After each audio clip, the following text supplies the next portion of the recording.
All right, guys.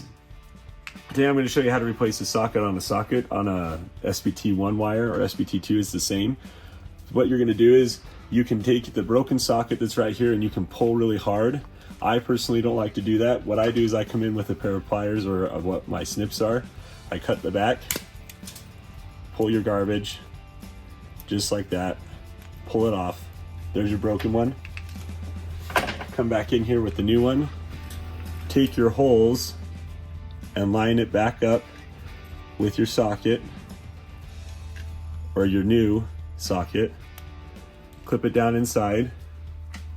And then what you're gonna wanna do is make sure that this clip is oriented the right way to follow what is next in line. If you can see that, the two clips are going the right direction.